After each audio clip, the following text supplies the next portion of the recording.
Welcome back, everyone, to another live watch party. I am your loved host, Watch Party. You might have known that from the name and the way I said. uh it is not just me tonight. Welcome back to the channel, the one, the only, Cobra Kai Kid. Hey, Woo! What's up? What's up? What's up? I'm happy to be here. Thank you, Watch Party, for having me on. And I'm so excited to have another watch party discussion. yes, right now. The original, like we were saying, before, like you were the first on my channel. I think I was the first on your channel. You were the first on mine too. Wait, Yeah. I was the first on your channel. Yeah. I had done a couple of live streams, but I didn't have anyone else on. Oh, I didn't know that I was the first one on your channel. Oh shoot. Yeah, because that was right when the pandemic started, and we were, everyone was trying to figure out stuff to do, and like you and I were like, "Hey, let's talk about Sam." And like, yeah, those are some good memories. And then you came onto mine. I think we did top 10 moments of seasons 1 and 2 because that was all that was out at the time, and that was a cool one because I just remember our lists being so different. But like, I think it just goes to show like how like awesome the show is. And I'd be curious to know like our list now, because now we have 6 seasons of 6. Yeah. Yeah. Did we do top episodes? I think. Oh, I thought we did top scenes. Yeah. Wait, Maybe it was scenes. I can't remember. Maybe it was scenes because I definitely remember talking about like when Johnny walks out of the dealership in episode 1 and stuff like that. So yeah, I was gonna say, I think correct me if I'm wrong, but I think at the time, and I don't know if it's changed, but I remember you said your favorite scene, I believe, was Hawk becoming Hawk. Yeah. I mean, maybe it's still number 1. I don't know. Like Hawk becoming Hawk winning the All Valley. Hawk doing awesome at the Sagai Takai. A lot of other great Hawk moments. Yeah.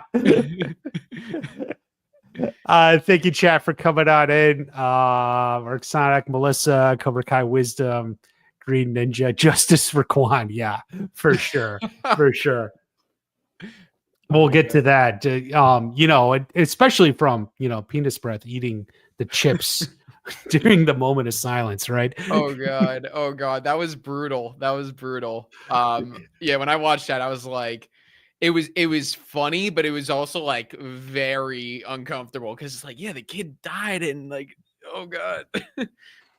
Yeah. Since we're just talking about that right now, like I remember watching 15 and thinking, wait, was that Drew in the background? Like on my live reaction, like it was like real fast, and I'm like, if it was just like, if I was just watching it, I would rewound it. But like I'm doing a live stream, like a live reaction, so I get rewinded, and I remember seeing it. Wait, was that Drew? Wait, I gotta go and watch this. But you said that out loud. Oh yeah. I've been meaning to find it, but I've been too busy. I can go find it and put it to the actual thing, because it was like, was that true? But it was like, it's so brief, and I don't want to rewind it. So was it the part where I was in the crowd where I was like, oh man, something like that? It was because it was in the stands, so it's a shot when you were in the stands. I know you're later on the floor. Yeah. There was the one shot on the stands that you kind of saw me. It was very quick, but like I'm there, and I'm glad you caught it. It was me reacting to Johnny getting hit, and I was like, oh man. Did you even know what you were reacting to at that point? Or? So that's a good question. So okay, so it probably wasn't that specific move. It was really fun, actually. They were saying like, it was like, okay, Johnny got a point. Now Sensei Wolf got a point. Johnny got a point. Sensei Wolf. Oh, Johnny just got kicked really hard. Like Sensei Wolf did an illegal move, and like this is like insane. So like for me, I was like, they're like, and choose who you want to side with, like Johnny or Sensei Wolf. And I'm supporting Johnny all the way. Of course, yeah. so like every time, like if Johnny scored a point, I'm like so hyped. And if something happened, like I'm like, oh man, oh no, and And so they probably said like, you know, Johnny gets hit. And then I'm like, oh, man. And it's funny because in that shot too, I don't know specifically like what I can't remember like what they were saying like to do for that, but I was looking and like there weren't like in that particular shot, a lot of people weren't really reacting much. They weren't like doing much like except like me. I was the only one who was like, so I don't know what happened there, but you know, I think I'm gonna give you my guest watch party because I feel like like just me putting my hands on my head was just so impactful to the scene, and it just really added to like how this is a tough moment for Johnny. I feel like that's why they included it in the. There you go. There you go. That's what enhanced it. It was the right performance. It just carried the end, you know. Yeah, exactly. That was So that was definitely a fun moment and a fun surprise seeing you. Yeah. So let's see. What are we here to talk about? Oh, we were here to talk about Kai Hearts. So okay, yeah. Well, you know what? Just pretend I know nothing because I don't actually know much. Tell me off the top what is Kai Hearts and what's going on with this. Yeah, of course. Well, first off, thank you for letting me be able to talk about it here. Hello to everyone in the chat. And yeah, so Kai Hearts is we're really excited about this. This is something that I've, you know, thought of for a while, and I just always thought there should be like a Cobra Kai documentary, just something about the Cobra Kai landscape. And because this show is just so unique, it's so popular, its success, the fandom, there's so much to it. And I feel like we need to see the story behind the story. So I reached out to Kayvon Derrick, who's actually the director of the Pat Morita documentary. More Than Miyagi. Yeah. More Than Miyagi, yes. And you know, I like mentioned it to him. Like this was like a year ago, or maybe a little more than a year ago. I mentioned it to him, like, you ever think about doing a Cobra Kai documentary? And he was like, I actually was thinking about that. Wasn't sure when or like when the time was to do it, but it was in his mind as well. And I was like, well, maybe we could like do it. And then, so with him at the helm as director, with myself producing, Jerry Garcia producing, we're making this thing happen. And the documentary features interviews with cast members from the show, Martin Cove, we got Tanner Buchanan, Mary Mauser, Yuji Yakamoto, we got Brandon Lee, Patrick Lewis, and so much more. And then we have interviews with the crew members, John, Josh, Hayden, the big three, the creators. We have interviews with the fans, which is, I think, the coolest thing too, because what we're doing with this documentary is it's not just about like the actors and the crew and making the show. It's about the fandom and how this show has created such a huge and crazy fan base. I mean, like, just look at like my walls here of like Cobra Kai stuff. Look at you, man, like making all these videos on Cobra Kai TV. Everybody, the TV, like everybody in the chat here, we're all here because of this show. And even though the Cobra Kai series ended, like we're here because it's just such an incredible show. It's had such an impact. And there's so many stories of how it's inspired people. And I mean, Karate Kid, Cobra Kai has so many different life lessons and themes. And I think, you know, people really like resonate with those. And like to have a show, you know, influence like people's lives in real life, like it's something really special, really cool. And also this Cobra Kai did something that like a lot of shows and franchises try to do, like revive, you know, their older movies, like, you know, do a spinoff or a sequel on whatever. And they're not successful. But this one, like this one is, I mean, I don't know. Like, have you seen anything like Cobra Kai? I know some stuff. No. I mean, I've even made videos in the past, you know, and it's something, it's something I would ask John, Josh, and Hayden, like, why is it when you see, like, let's say there's another reboot or whatever, something going on, because it happens a lot. Like, why do you never see a showrunner or director, producer sit down and say, like, I want to do for X, I want to do for this what Cobra Kai did for Karate Kid. Like, I want to be the next Karate Kid. It's amazing. I've never seen a single Hollywood director or producer just come out and say, I want this to be the next Cobra Kai. Like, right. Like, why? I don't know. And that's something, I would ask John Josh and Hayden. Yeah. Like, does their phone ever ring? And someone said, like, no, I'm serious. Like, at the office down there, where they work, like, does their phone ever ring? And it's like another producer, hey, can we do lunch? And I just want to know what you did on Cobra Kai. Like, what made it work? Like, I don't see that. So I don't know why. Yeah. I would be surprised if, like, you mean since the release of Cobra Kai? Like, yeah. Since it's, it was a hit, kind of out of the gate. Obviously, it was smaller on YouTube, but it was hit, and people always said, "Wow, this is what it should be. This is like the model for bringing back a show or a series," And I don't know. I never see that. So, yeah, I don't know, but I think they do have to start taking notes, and, like, I think it would be smart to, talk to these guys. I feel like with John, Josh, and Hayden, Karate Kid is their baby. They loved Karate Kid. Right. But like, I feel like because of the care and, like, love and passion they have for storytelling, and because, like, they know how important these movies are to people, I feel like even if they were to work with a different franchise, I still feel like they would be able to deliver something great, even if they didn't know so much about it. Like, I feel like they would bring people on that knew about it and, like, learn about it. But yeah, the fact that they're diehard fans, and that might be where it is. Like, maybe the people that are working on these projects aren't diehard fans. Well, in some cases, that is the truth. Yeah. Yeah. I don't know. I'm kind of thinking of, like, Star Wars. Well, it's stuff. Star Wars. I was gonna say Witcher. Although that was just an adaptation, but like, but like there was like Willow, right? And it's just like, what happened? It came out from one season. It was kind of weird. Like, Willow himself was barely even the main star. I didn't actually watch it, but like, it just did bad and went away. Like, who knows? No. Yeah, I never watched that. So I guess it says something. And I think they took it off Disney Plus too. Yeah, like it's like gone now. It's eliminated from the universe, Oh God.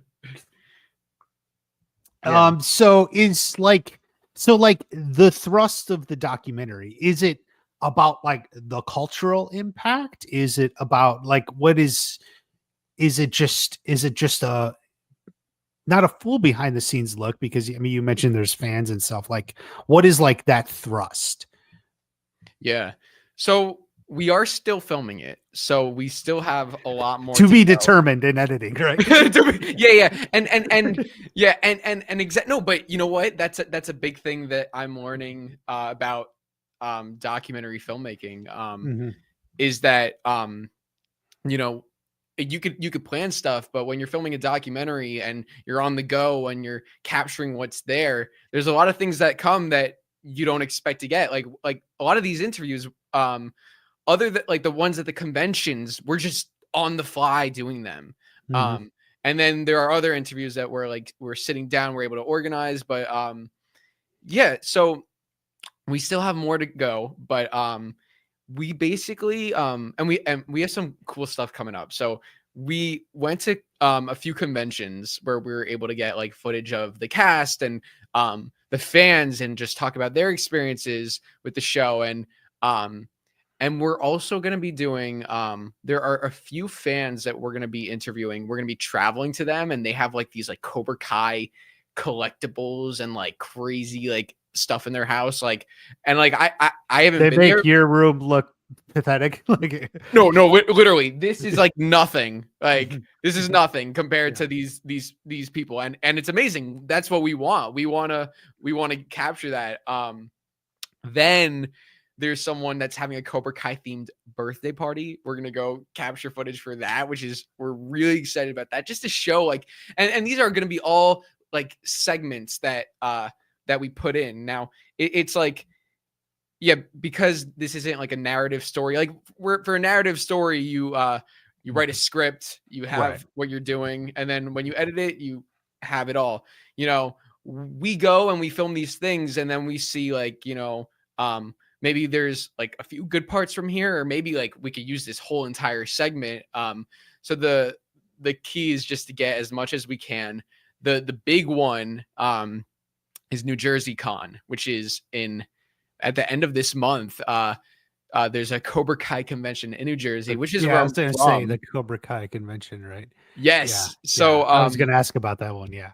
Yeah, and the thing with that, because it's funny with the other conventions we went to, it was everything. You know, it's like MegaCon or GalaxyCon where there's all this stuff, but this is just Cobra Kai Con. So, you know, at MegaCon we like, you know, we're chilling by the cast area because like that's where the Cobra Kai fans were going, you know, by the Cobra Kai cast. This, you're going to have fans all over the place. You're going to have all these different things going on. So like this, I think, will be like a very big part of the documentary in terms of like what we're trying to capture, like the effect that it's had on people. Yeah, the cultural effect, the effect that like it's brought relationships, like, you know, like we were hearing stories about how Billy Zabka and Tanner's performance as Johnny and Robbie actually brought a son and father together who haven't talked in years, like from the show. Right. I think there's a lot of amazing stuff with it. And I also think the trailer gives a bit of an idea too, as to like what the vibe is we're going for. And yeah, but there's still some more to go, but yeah, release date next year. Next year. Yeah. Okay. Good to know. Yeah, the Cobra Kai Con, I think I'm going to be on my honeymoon. I guess I suggested to fiance party if she wanted to honeymoon at Cobra Kai Con. And, I mean, maybe we still will. I don't know. Like, dude, if she says yes, like that would be amazing. Like that's like the ideal honeymoon, is going to a Cobra Kai convention. Like, I don't know why she wouldn't be up for that. Right, exactly. That's good. I'm a little curious. Okay, so you're producing it. You got your director and another. Like, how many people are working on this right now? Like, on this documentary? Yeah, so it's we have Kayvon directing, me producing, Jerry Garcia producing, and then like what we do is we hire crew as needed. So like as needed. Okay. Yeah. So we're like you know, all the social media stuff, all the planning, all the trips. So you know, we're going to this, we're doing all these things. But if we're in we travel to Ohio, we'll get a camera crew and audio crew for there, and then for New Jersey, we have a team. So there's crew members that keep switching in and out. But in terms of like the overall like creative and the project like as a whole, like it's primarily the three of us. The three of you. Okay. Yeah. I'm just the big three. it's big three, the second, you know? yeah. The second big three. Yeah. Big three like, squared. So like tell people, as you're doing this, you know, for the documentary, you're working in a producer role. Like, how many hours a week are you putting in this right now? Dude, it's a lot. It's a lot. It's hard to like give like a number, but it's just like it's a constant thing. Like every day there's something with it. And you know, as producer, like I'm kind of like doing all these different things, and you know, it's really exciting. It's really exciting too. Like I've been having a great time with it because you know, I love filmmaking. I love like this like art, and I also love Cobra Kai. So, you know, there's really like never a dull moment, and I've learned so much from doing this. So like, you know, the social media, like I'll create like posts and you know, to promote the documentary, whether that's like promoting the campaign that we were running, or just like still keeping the show relevant and the documentary relevant, so people know that, like, you know, when it, because it is coming out in a year, so we want to keep the word out there, keep it fresh. We're also, you know, scheduling trips, so like, you know, like I like will like make like itineraries for like, okay, like we're traveling here to do this, and we have these interviews lined up.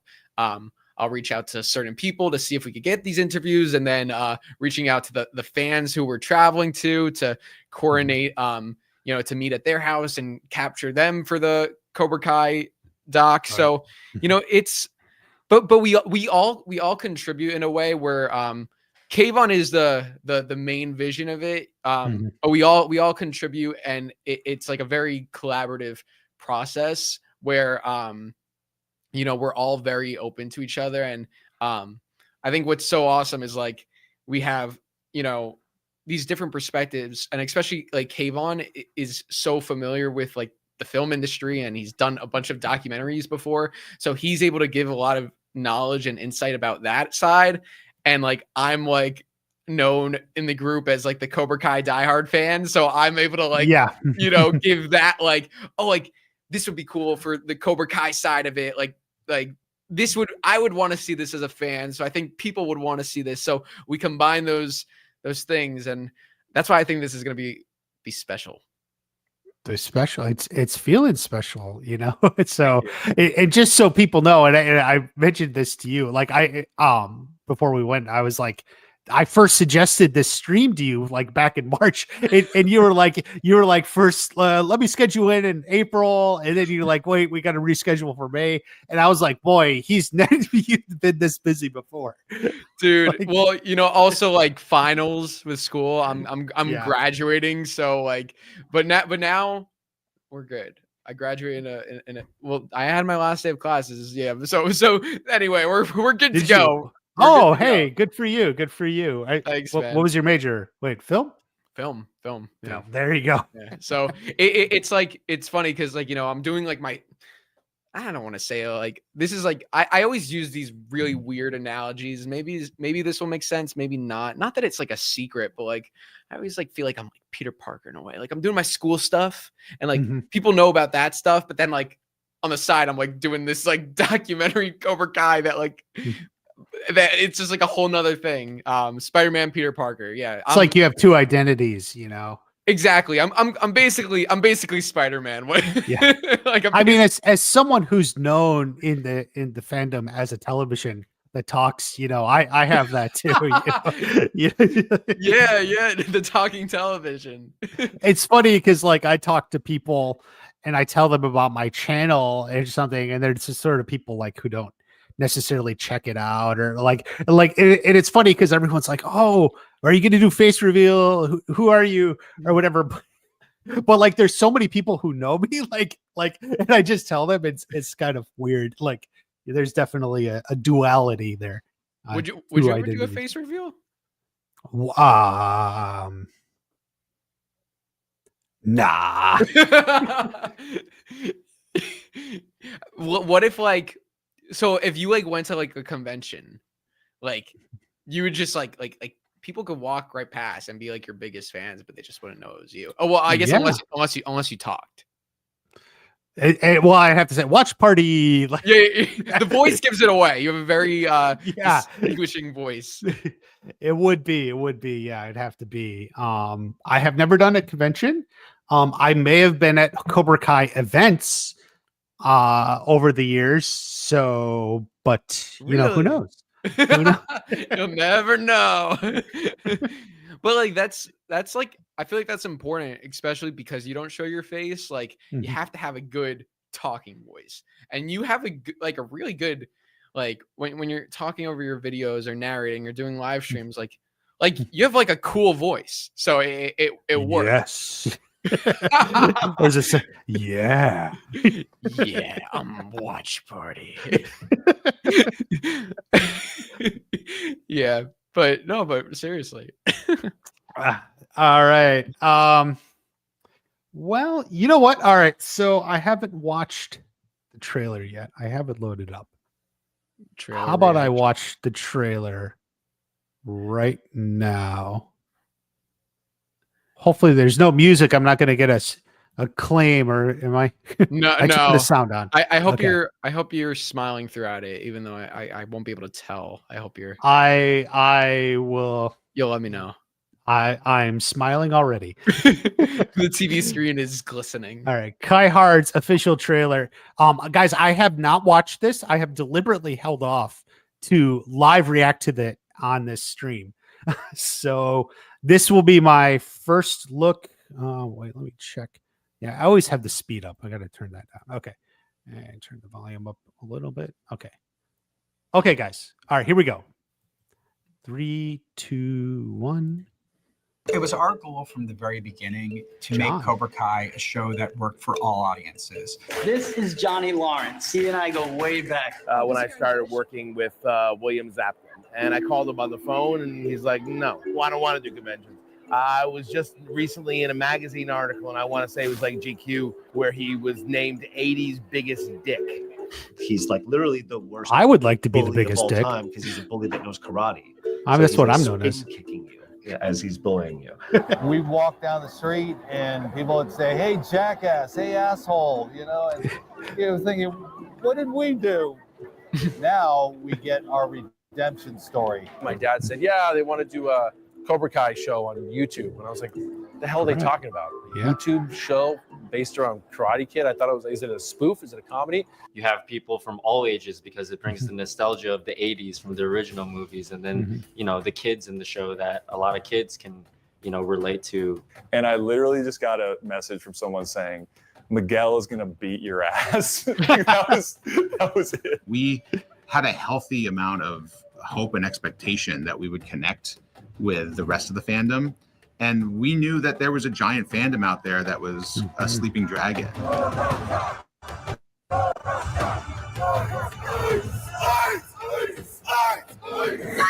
Woo! Cobra Kai! Cobra Kai! Cobra Kai! I remember specifically Julia Macchio texting me and being like, have you seen your Instagram numbers? And I was like, huh? And like, apparently in the Macchio household, Ralph turns to Julia and goes, she's catapulting. The one family came up to me. They had a baby, probably was a year and a half, and his name was Crease. They called him Crease. I'm gonna name my baby Crease.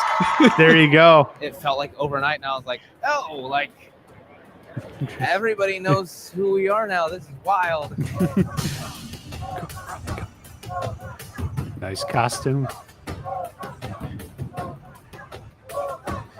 Yeah, not as many Miyagi-Do's in these shots here. Mostly Yeah. Kreese showing us some skin. Martin Cove there. Oh my goodness. Yep, that's it. Wait, where is it? Oh, the right there.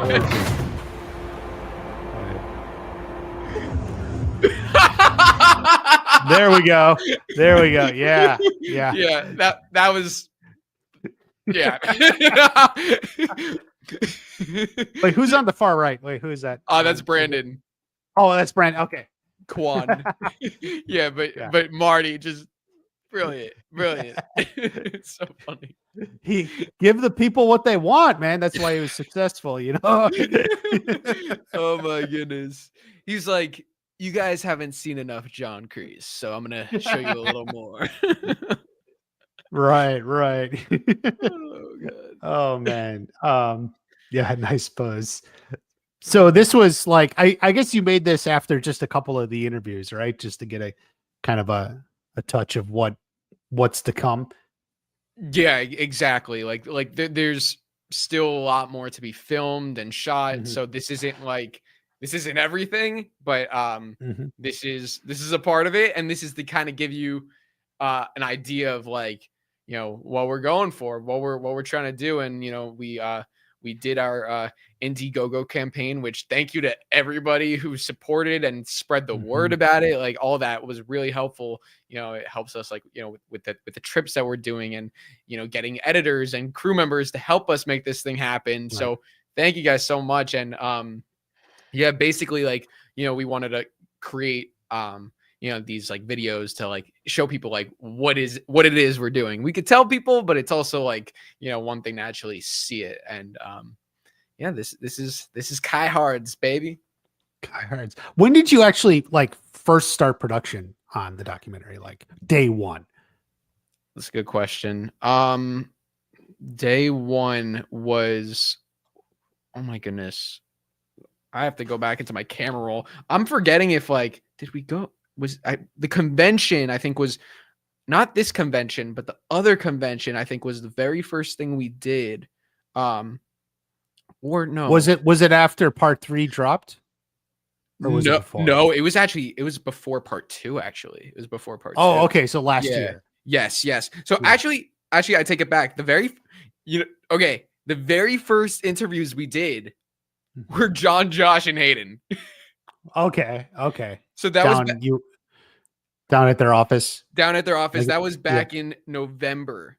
So this was before a week before part 2.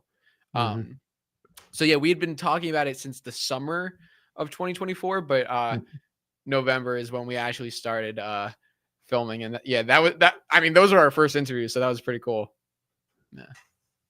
Yeah, definitely. Like, was there anything like maybe you wish you would have asked because you didn't know how the show was going to completely end yet? I know, I guess you were on set for some of it there, but not particularly because it's more about the fandom, or yeah. Like there really wasn't anything that like specific plot points, like like we knew that this story was like the redemption of Johnny Lawrence, and so there wasn't anything in particular. I did ask a question. I remember, I think I asked Josh, I was like obviously don't tell me what it is, but do you guys like the final shot of the show, like just the final shot, the last frame, like did you guys know what that was gonna be beforehand? Like did you envision that? And I think they said like they knew the final scene but not the final shot. And I mean, let me ask you, would you consider the Ralph Billy scene in the restaurant as like the final scene of Cobra Kai, or is that like the epilogue? Because it's almost like a tack on, like an epilogue. You could call it an epilogue, really, because it's even after the end snake, right? So that is true. Like for me, it doesn't feel like the final scene, like the scene with Johnny in front of the in the Cobra Kai dojo just feels like the final scene. So even like I gotta, it feels like an end credit scene in like a Marvel movie or something. That little it's not really the end. It's like the tack on at the end. Yeah, epilogue exactly. is a good word. Yeah. So but it works both ways, really. Like it could end with Johnny. In a way, the show ends twice. Then it ends with Johnny in the dojo, smiling. It zooms out or whatever, ends there, end snake, and then we get this little epilogue with the chopsticks and the fly, and that one ends on Ralph, right? So so I'm curious which final shot he was referring to. I don't know. Maybe the Johnny. Probably the fly scene. I mean, at that point, I think they had decided to do that. I think in one of the interviews, it might have even been with Peter. They did say the original idea was to end it with Johnny in the dojo, and then at somewhere along the way, they're like, "Oh, let's add on a little bit here. Give Josh and John their own cameos." Like they still wanted their cameos, and in that little scene. So somewhere like that was like another idea that they added to it. So in a way, it is both, because the original idea was to end with Johnny in the dojo back in the Cobra Kai dojo, and then so the restaurant scene is like the tag on that they. So it's good, but you got the chopstick and fly. How to get that reference in, and their cameos. Yeah, that was brilliant.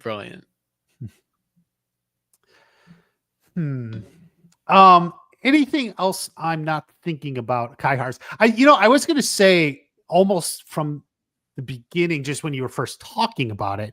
For some reason, like this reminds me. I know, I'm not sure I actually saw it, but I know William Shatner once did a documentary about Star Trek fans, and this feels like in the same vein. In fact, you can almost say like Cobra Kai is the new Star Trek, right? The new fandom, right? Because you're kind of looking at it's the same kind of idea. Just the diehard fans, you got people, at the conventions, like she's signing, they're doing their That's a staff worker, by the way, in the middle. That's someone who works at the convention. She just got in there and joined them.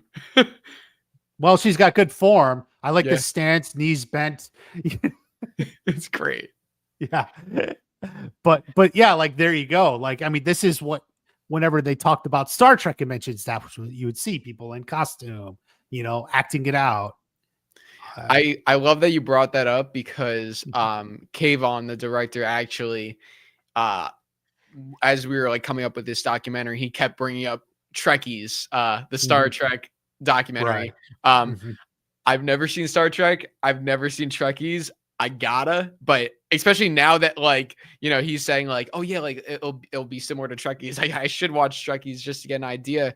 But yeah, like something that has to do with the fans. So like, it's cool that you mentioned that. And, that was also another challenge because, yes, Star Trek fans are Trekkies. What are Cobra Kai fans? There's no, like, we were actually in every interview we did. This was before we had the name. So like when we were filming this, we didn't have a name for this documentary. So, gotcha. Yeah. What we did was with every person we interviewed, we said like, Star Trek fans are called Trekkies. What would you call the Cobra Kai fandom? And we got all these different answers. There were a lot of like the Cobras, the Miyagi Kais, like, there were lots. And then, yeah, it was like, it was very difficult because like, if you say the Cobras, then it's like, but what about the Miyagi-Dos? The Miyagi-Dos, yeah. And then it's like, and so yeah, but by doing Kai Hards, it's like, it's like Cobra Kai Hards, it's like the show. It's a good name. Yeah. Thank you. Yeah. That was, I don't remember how we officially settled on that, but when we did, it was like, yeah, this is it. And it also just, it just captured everything. So yeah, I don't think a fan brought up Kai Hards. I think it might've been Kayvon who came up with that. In like, what do we got? 7 years of this show. I don't know. I don't off the top of my head remember anyone like saying Kai Hards, like referring to the people or fandom as a whole. I mean, people like, I don't, if anyone has ever seen that term before, I don't even remember it. So, well, that's the thing. We're trying to make it a thing. So I think it'll work. Yeah. And it's better than like Miyagi. I've seen people now that I have seen people say like Miyagi. I never liked that. I don't like it either. Yeah. It's like, no, like we're the Miyagi Kais or we're the Cobras, but it's like, we're the Miyagi. It's very split. We're Kai Hards. I don't know. No, I think, yeah, it's the Kai Hards. Yeah. And it's also now like it's got to continue into like the spinoffs and such, but so we'll see. Exactly. Kai Hards plus spinoffs. Spinoffs adjacent. Oh boy. So you said I know you have the convention later this month. You got a lot more. Is there going to be like, when do you think you'll be done filming? Yeah. Like how much more? So we're going to try and wrap filming up in the summer. We're also planning on doing an Atlanta trip. So going down to Atlanta, Georgia, because there are a lot of people involved in the show there, from cast members, crew members. Yeah. There's even some fans down there who like cover Cobra Kai on YouTube channels. So like, yeah, there's a lot of people in Atlanta that we want to get. So we'll probably go there for a decent time and probably, no convention. So we would, get these sit down interviews and just do something really cool. But yeah, just trying to get as many different people as we can. Cause like that's what makes this show so special is like, I think the ensemble of cast members. You know, you have Johnny Lawrence and Daniel Russo, of course, but then you have people making fan pages of, you know, Homeless Lynn and Lyle the pawn shop guy and Nestor at the mini mart, you know, and it's like, you know, to have a show with all these like beloved characters and actors, and it's like, it's pretty cool. So that's what we're gonna try and get. Yeah. So this summer. Wait, did you get Brett and Dan together? Not well. They're gonna be at New Jersey Con. Oh, okay. So we are gonna we've talked to them, and we do want to get I did an interview with them on my channel, but that wasn't for Kai Hards. But this will be what we're gonna try and you know, get them. They're doing a comedy show at New Jersey Con, which is so exciting. I actually saw Brett like a few weeks ago, like in person. Did you? Yeah, he did a comedy show, and it was great. It was amazing. So yeah, I'm excited to see him and Dan together because they have a great dynamic. Yeah, they bring the laughs. I know when Peter interviewed him, it was pretty good. So yeah, that'll be something to look forward to. So so you're going to wrap in the summer, probably after spending some time in Atlanta and getting all the Atlanta crew, because I know there's a lot of actors and crew down there. So definitely a lot, and fans too. You know, there's the sort of fans who staked out, you know, the filming locations and stuff, you know. So have you been, or I mean, I know you, but like your team, the three of you, I mean, has the editing process really started yet? Or is it like you got to wait until you got everything and just see what you have before you start putting it together? Yeah, that's a great question. Kayvon edited these trailers. Right. So we put these things together, but as for the actual movie, not yet. Nothing has been assembled. Because there are, like, you know, lots of parts. Like, I think once we have all the footage, then we can really look at it all. And then, like, because we know the story we want to tell, but you know, when you get all the interviews and all the footage and all these different things, and then new things come up, and then like the story can change. And that's what I'm like learning with documentary filmmaking. And we're gonna I think it'll be very interesting once we have all the footage to really like go through it. And like, you know, because we have, you know, John, Josh, and Hayden, like, you know, talking, like when we interviewed them, they told like the story of how Cobra Kai came to be and like, you know, the success of it. So like, you know, that could be a good blueprint to start, but you know, we have to see what else we get, because there might be some good stuff to go within that or before that, you know, just to really fill out the story. So it's like, it's hard because it's not like we're shooting in order. We're shooting right. Exactly. This could be the first shot of the doc, or it could be the last shot. We'll maybe see. And you know, maybe you'll get let's see, Brendan and yeah. Exactly. There. That was great. I like the other guys in the background. Like, so can I tell you a funny story with this one? Absolutely, go ahead. So, okay, this was the best moment at this convention, and like probably like my greatest Cobra Kai fandom experience in my whole life. Basically, we had this guy, Jacob, who's wearing the Cobra Kai gi. We were interviewing him, and you know, we were just talking to him. The other guys weren't there, so we're interviewing Jacob. And then also what we do at the end of the interviews, we say like, you know, like, do you know any karate? Can you do any karate moves or whatever? And Jacob's like, yeah, I can do something. So he started doing this, like, you know, like chant, like Cobra Kai, like this whole thing. And like, he was loud. And then while he was doing that, these four guys, there's a fourth guy, you just can't see him, he's behind Jacob, but these four guys wearing these like random costumes come up behind him. We like, this is while we're filming, we have no clue what's going on. Jacob doesn't know them, we don't know them. They come up, and in unison, like, if like Jacob's like, all right, the guys behind are like, all right, Cobra Kai, like, and I look at Mary and Tanner and Elizabeth's shoe, they're all like staring this way because it's like these guys are yelling and like going crazy. And I felt like I was in the show, and it felt like movie magic because this wasn't, and it was because this wasn't something we orchestrated.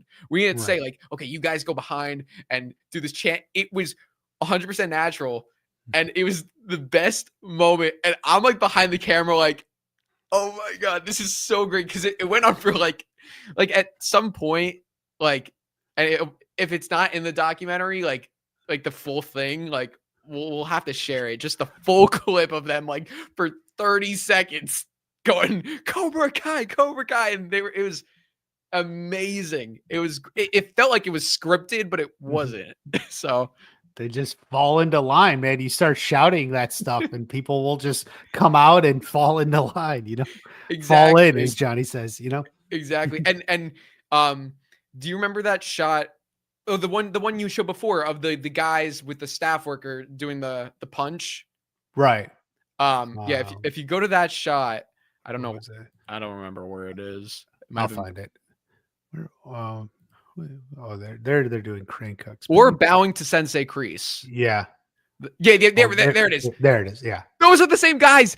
They came back the next day in Cobra Kai uniforms. So so it was like they're diehard fans. So the next day, we saw them, but like they were in completely different costumes, and we didn't like talk to them really when they were like, they kind of came in, did that whole chant, and then like left. And then the next day we're like, your guys' costumes are great, like. And we were like talking to them, and they were like, yeah, we were actually behind the guy doing the chanting. I was like, oh, that makes perfect sense. And these guys were like diehard fans, or Kai-hard fans, should I say? Kai-hards. These are the Kai-hards that the movie is about. You know what? These guys really define Kai-hards, because like even like when we were interviewing them, they were like talking in all Cobra Kai quotes. They knew everything. They even they said they loved the soundtrack, and like in the moment I was like, can you guys like hum like a soundtrack, or like kind of like sing out a soundtrack? So they did, like, I think they did Quiver. And they, you know, the four of them, while you're like bum bum bum bum bum, like doing it in unison. It was great. It was great. So did the four of them, did they know each other? Were they at the convention together? Yes. They're like they're like best friends. So yeah. So it was perfect. And then the staff worker just came up and just started doing this. Like, this wasn't planned either. Like we were interviewing these four guys, and then she was like nearby, you know, running the event, and then she just came up and was like, here, like, let me show you. And then she was like leading them. So like she would be like, "Ites," and then they would follow behind in unison and be like, "Ites." Like, it was crazy. And like awesome. She bowed, they bowed. Brilliant. Yeah, and so I mean, the lesson is you do keep spare Cobra Kai gis on, because everyone asks when, you know, at the Sekai Sekai, Johnny comes back, you know, where did they pull all these Cobra Kai gis out? Obviously that's what people do, you know, at the end of 13, you know, like they all just have these Cobra Kai gis, you know. Custom Cobra Kai gis too. It has their names on it. Yeah, exactly. You just keep Cobra Kai gis out ready to go, right? Exactly. I think Johnny had those. I think Johnny had the Samantha Anthony we were so gis ready. He was like, I know it's gonna happen at some point. So yeah, ready for that. He just keeps spare gis on hand for sure. Or maybe it was Terry from season 4 or 5. He was like, you know what, like, I'm gonna turn everybody into a Cobra Kai, so I might as well start now with, like, you know, getting these gis ready. That'd be actually like a funny, like, now I'm picturing like a sketch of like, you know, maybe I'll do this, like you know, you have like Johnny runs into like a, you know, like a place and is like, listen, I need 20 custom gis in like an hour. And then the guy is just like sewing all these patches and like trying to make like 20 gis perfect size for everybody. He's like getting all the measurements right. Like, yeah, I don't know. I like that. I like the idea. Like, he just goes to Lyle, like they pawned all the gis off when they left, and then he just buys them back from Lyle. Like, you know what? If John does a Q&A again, I feel like that would be a good question to ask. Like, even though there's probably not a logistical answer, I would be curious to hear his response. Like, where did they get all the geese? I feel like that question has been asked somewhere. It's probably to Hayden, and he gave it like a Hayden answer. Yeah. Like, oh, Johnny always keeps geese in his trunk or something. You know? Yeah. No, it's yeah. I don't think you would ever get a real answer with that one, but it's fun to think about. I know so you got more conventions. Just a little curious. Have there been any other like moments like this one where these guys come up like and what you've done other than this, like that we haven't seen? Maybe you just want to tease something, little unexpected moments that may show up, sort of like what happened with these 4 guys. Anything else? Oh yeah. I mean, this was a big one for sure. You know, because like they were just like, you know, so loud and like it never, but it was great. But with the other interviews, like with the other like bands that we're meeting, a lot of the stories that they were telling were just really like powerful. Like, you know, like you know, from like talking about like, you know, getting bullied and how Cobra Kai has helped them, talking about how like, you know, they didn't feel like they had purpose in life. And then like, you know, they watched a show and saw Miguel's journey and was able to resonate with that. Yeah. And then I think another, I think what's really special, and I think there was a shot in here. I could be wrong. No, there was. It was a family. It was like a, you know, like a mom, dad, and like 2 daughters. And, you know, just to see like everybody like together, like bonding over their love for Cobra Kai.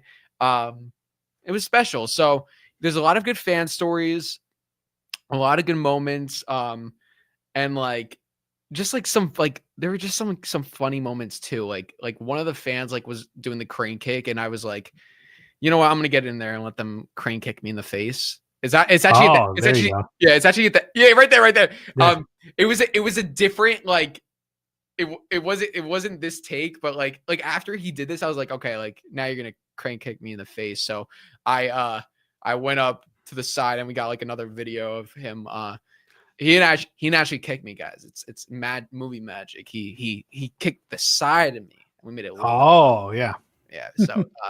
So I was, you know, just like fun random stuff like that. So I don't know if that'll be in it, but yeah.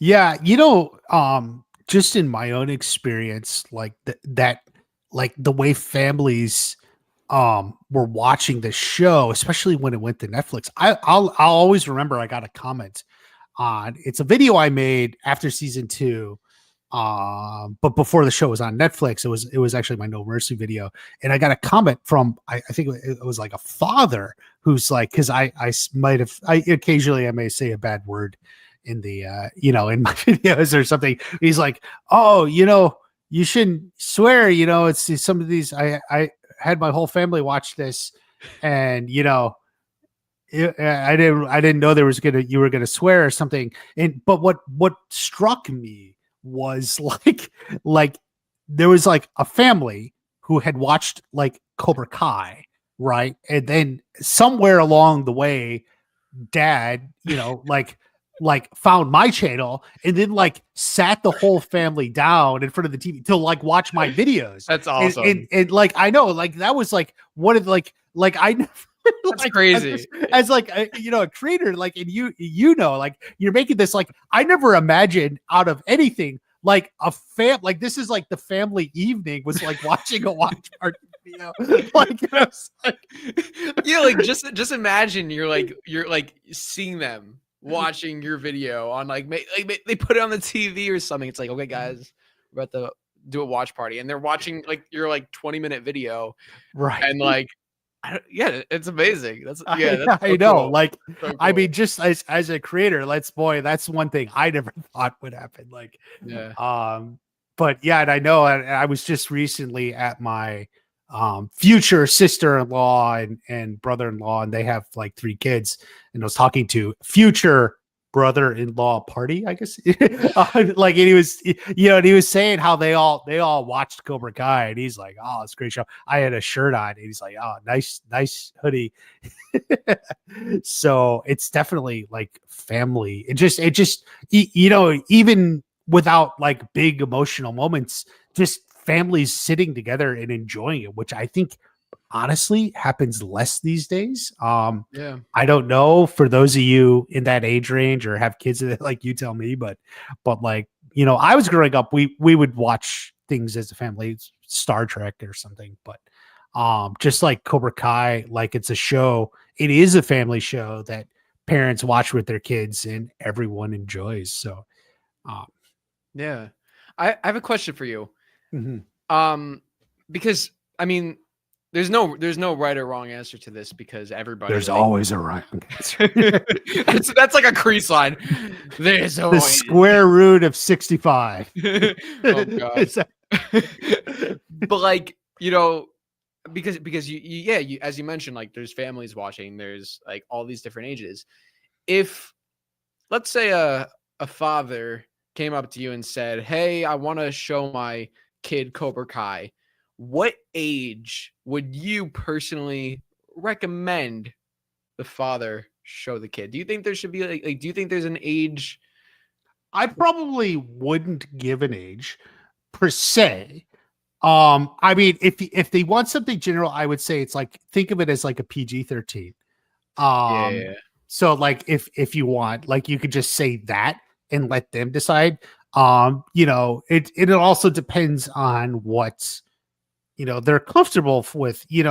Obviously, surprise, there's going to be a lot of fighting, right? So fighting, tough fighting, like fighting in school, like if they're even considering it, we'll assume they're okay with that, right? Like, and I would say, there's a little bit of language and, like a little bit of suggestive stuff, like suggestive sexual stuff, Kyler and, back in season 1, especially.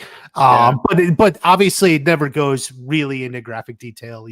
They hold back and, and it stays generally within that PG-13 range, which, by the way, is something I always try to do with my videos. And by the way, also that father who commented like that I dropped the F-bomb in the video, I pointed out to him that it is in the show too. Like, that is true. That is like, true. I always say I would never do anything in the video that like wouldn't necessarily fit the show, but I mean, I would SpongeBob and dropping F-bombs. I mean, I would say, like, if you're fine with your kids at like a PG-13, they're probably fine. I know young kids have watched the show. And I think they're fine with it. My future nephew, was 10, the youngest. And I think that's fine. So, I mean, I would say it depends obviously a little bit about the parents, but I mean, as young as 8, if you don't mind a little the language and fighting and stuff, otherwise maybe a little bit older. That would be my take. My long roundabout non-answer. Because I mean, it's such a personal thing for parents, that everyone has their own little opinion on that sort of thing. Like, in fact, what my future brother-in-law was talking, because we were talking about all this, and like for them, he's like, well, we don't really cuss for our family, but we don't mind if we watch shows, with occasional, swear words. So, that's how I would take it. Are you considering interviewing 6-year-olds? I mean, no, we've interviewed, like, I don't know about 6, but like I think they like 7, 8, like 7, 8. Yeah, I know there's I mean, because I know kids have watched that young, and have liked it. They like Miguel. They especially relate to the younger cast. No, exactly, and I mean. And they're all sweet kids, so it's not they watch a show and are like, now I'm gonna just beat up everybody. But it's like, I think also They watch season 1. I want to be like Kyler. Well, you see, okay, so that's the thing right there. It's like that's like definitely it depends on like the parents, the kids, like what's like if the kid is maybe like starting fights and stuff, maybe don't put him onto Cobra Kai where you're glorifying like fighting in schools and whatever. But if it's like if you're teaching the kid like this is a TV show, this is fictional, be a good person, all that, and like like just like then yeah, I would say it's fine. I think it just depends on like who and like what the situation is. I know I watched like PG-13 stuff when I was younger. Yeah, my parents were fine with, and my parents were fine with that too. Yeah, like, but they would just tell me like, this is bad, this is good. And yeah. Oh, see, my parents didn't even do that. They just well, I think like at a certain point I kind of knew, like I could kind of tell, but like, I guess maybe when I was like, I don't know. Well, another thing is because you mentioned like, oh, if you think the kids have propensity to fight, but like if the parents put the kids in martial arts, maybe they'll learn, martial arts, not fighting, they can learn that. And, have you had people like who joined martial arts because of Cobra Kai or? Oh yeah. Yeah. They were, and it was really cool too, because like, we would talk to people and, like these are people that we're meeting for the very first time. And, we're asking them about their story. And like, a lot of times they would say, I got into karate because of this, or I got into karate because of Cobra Kai. And, then there would be times where they wouldn't even mention it. And at the very end, we're like, do you know any karate by any chance? And they're like, oh yeah, I'm like a 10th degree black belt or whatever. And Don, right. And then like the big thing is like, okay, because like if you don't know karate, like I don't know karate, so like I would just do like a punch to the camera or something. But like then you have like, so we have people that like will do a punch to the camera or a kick or whatever, and then like you have like people just come out and do these like spinning jump kick flying whatever's, and I'm like, bro, like this is crazy. And it's like we kind of have to like clear the floor a bit, like we have like people like standing on the side to make sure nobody like runs in, gets like kicked in the face. And it was just yeah, so it's there's so many great stories, but definitely a lot of people got influenced by Cobra Kai to start doing martial arts, especially the kids for sure. Absolutely the kids. The kids. I had considered trying to get back into Taekwondo at one point, but I've been moving around and haven't quite been able to do that. But definitely, yeah, it's you can't help it. You just feel the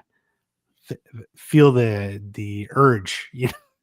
Yeah, definitely. I wouldn't say Cobra Kai inspired me. Like I didn't take karate classes because of Cobra Kai.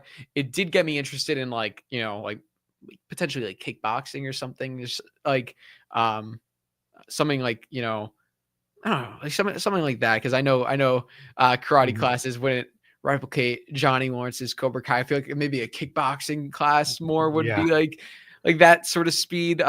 Maybe that would be better for me personally, but it always has motivated me to like, to exercise and to like, work out and be athletic and just like, stay active. So yeah, it's helped me with that. Cause also I play the soundtrack and then I'm like, running to Slither and pretending like I'm Miguel Diaz. And It's true. Yeah, it's definitely great workout music. It really is. What's your go-to Cobra Kai soundtrack workout?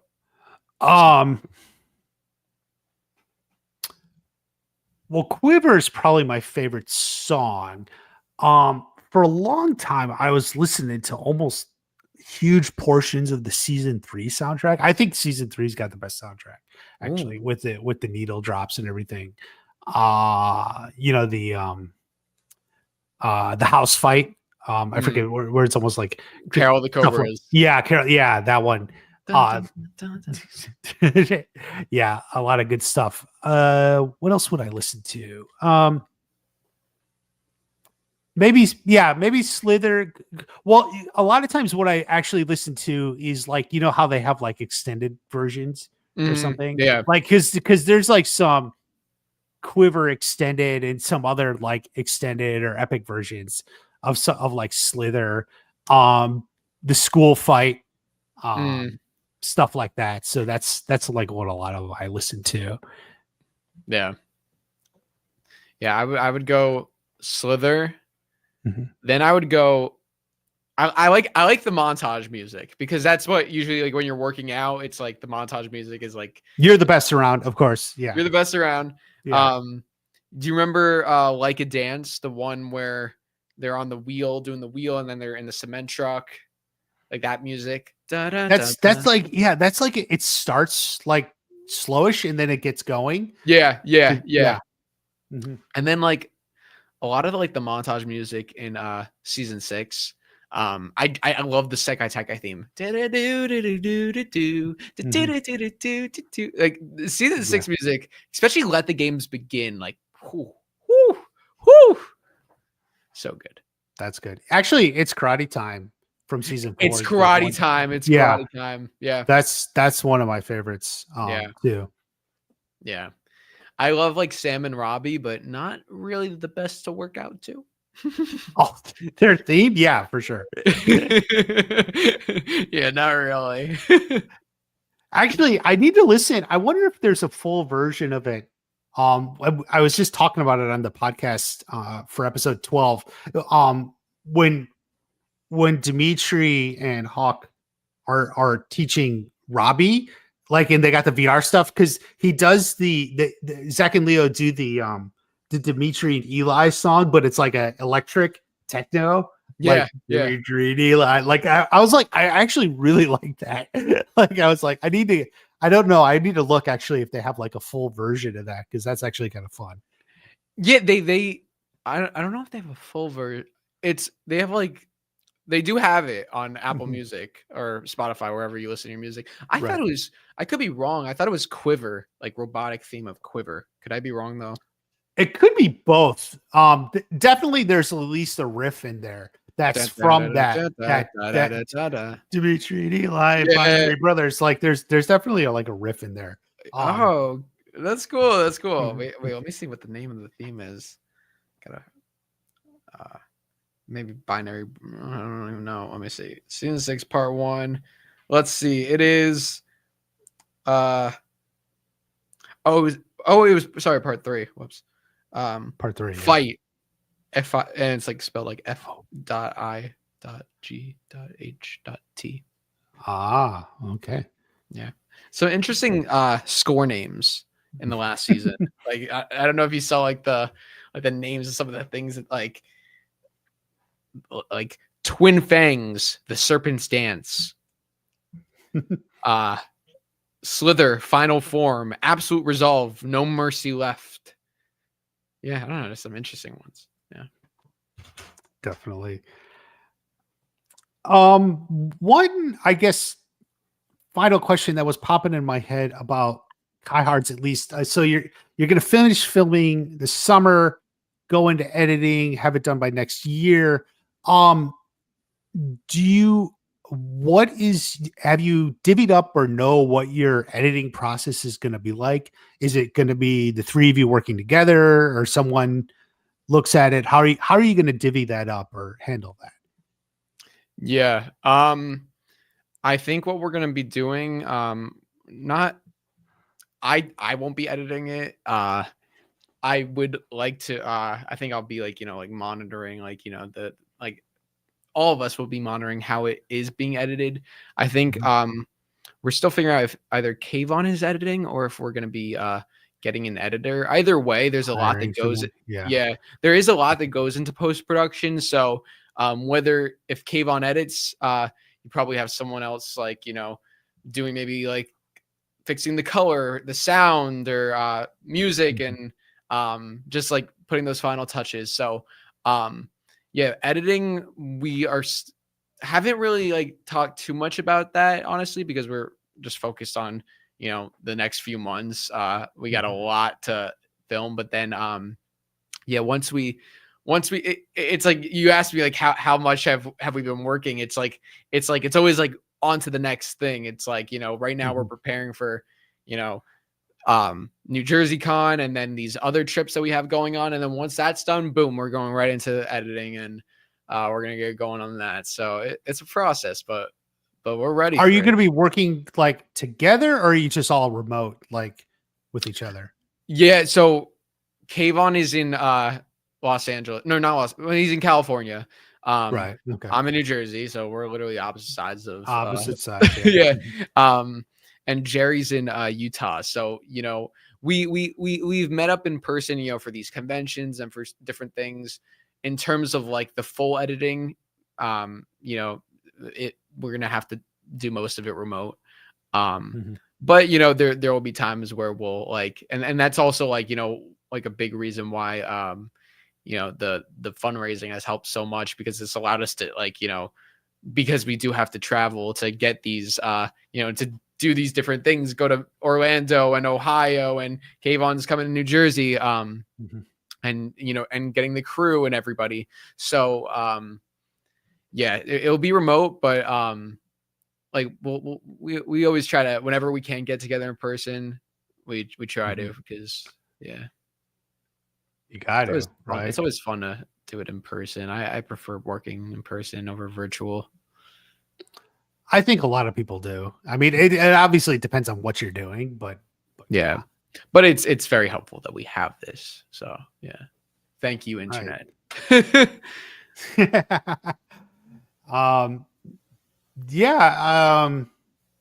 If the chat has any questions about the documentary, I don't necessarily see any direct questions. Just a little back and forth. Definitely, but Cobra Kai Kid, I wouldn't be surprised if Silver got geese in salmon and anything sizes at some point in season 5, because he did say Daniel was wrapping geese around him. Yes, that is true. That is true. Yeah. All right, Melissa. So chat, if you have any questions about the documentary or any of that, by all means, throw them out. Let me think. But definitely we'll be following and rooting for you. You know, for I think the next couple of months is going to be hard, and then the several months after that will be even harder, you know. So that's filmmaking, right? Yeah, it's a process. I mean, you know, like you create videos, and you know, you put out a 10-minute video, but like, I mean, in reality, like how long does that take? It could take like hours, days, sometimes weeks, depending on what it is, you know? Oh my God. Yeah. Especially when I first started. Yeah. It was like almost a week or more, like for video, like, because a lot of time went into those. Yeah. Yeah. But then, you know what, the more time you put into it, the better the final product will be, and it'll be worth it in the end. So that's what's important to remember. It's like, sure, we want to get this out, but we also want to, you know, make it the best it could be. So Melissa wants to know, what has been the most inspirational moments working on Kai Hard so far? Ooh, Melissa, good question. The most inspirational moments.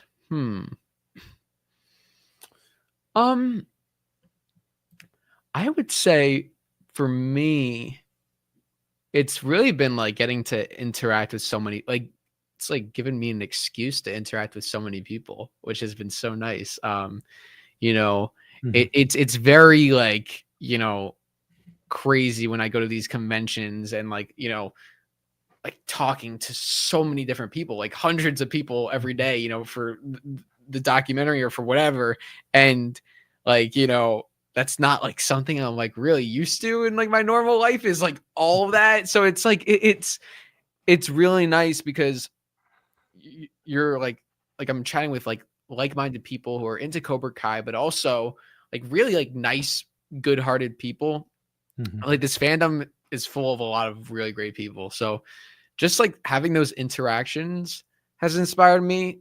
it kind of further. I mean, each time it reinforms like why we're doing this, like, you know, like why why this feels like it deserves to be made, and like and like I just enjoy it. I just genuinely enjoy it. So between interacting with the fans and then even like, you know, seeing like, you know, the trailer come together and everything, it's like been inspiring because like, you know, I've had like my ups and downs with film. Like, you know, there have been times where I'm like, I don't know if I want to do this. And then there are times where I love this.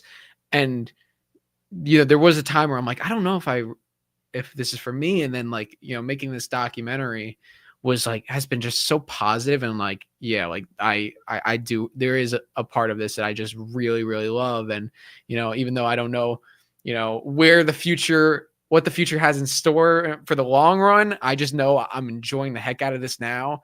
And it's just been such a great experience. So I guess, yeah, that was a long explanation for a short question.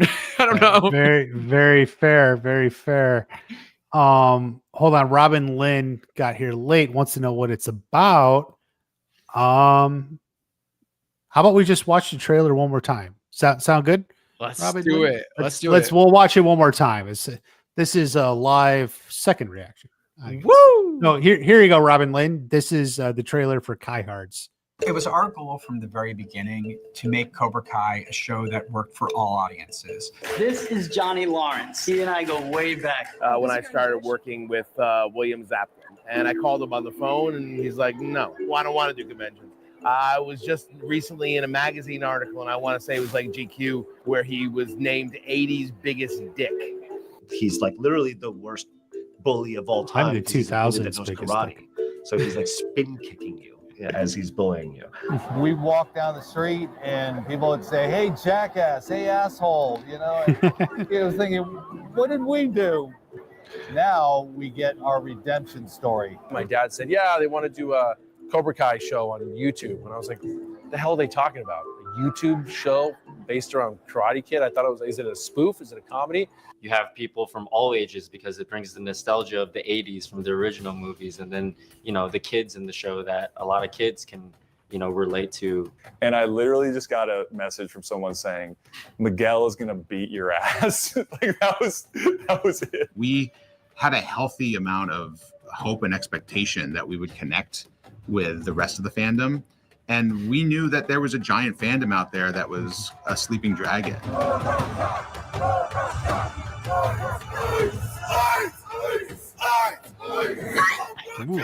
Cobra Kai! Cobra Kai! Cobra Kai! I remember specifically Julia Machio texting me and being like, have you seen your Instagram numbers? And I was like, huh? And like, apparently in the Machio household, Ralph turns to Julia and goes, she's catapulting. The one family came up to me. They had a baby, probably was a year and a half, and his name was Crease.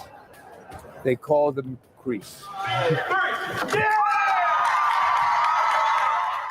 It felt like overnight, and I was like, oh, like, everybody knows who we are now. This is wild.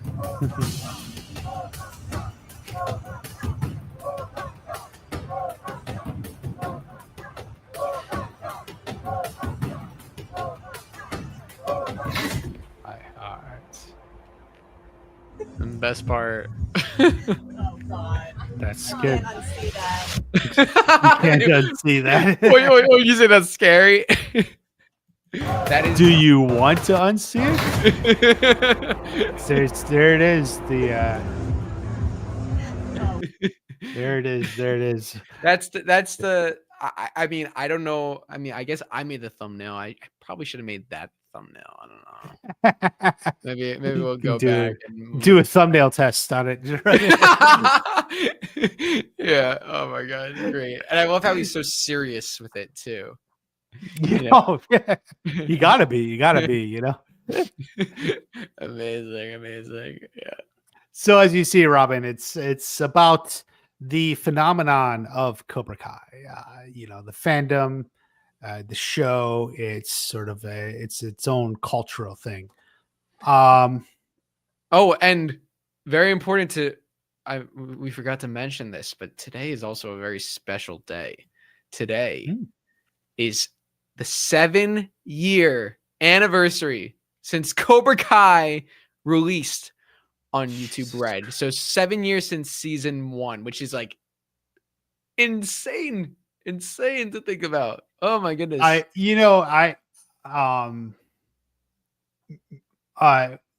Well, since you brought it up, we'll get to the questions, guys. There's a couple of good ones there, Oh, but okay. but because since you brought it up, when did you first? I know you watched it pretty early. Yeah. When did you first watch it?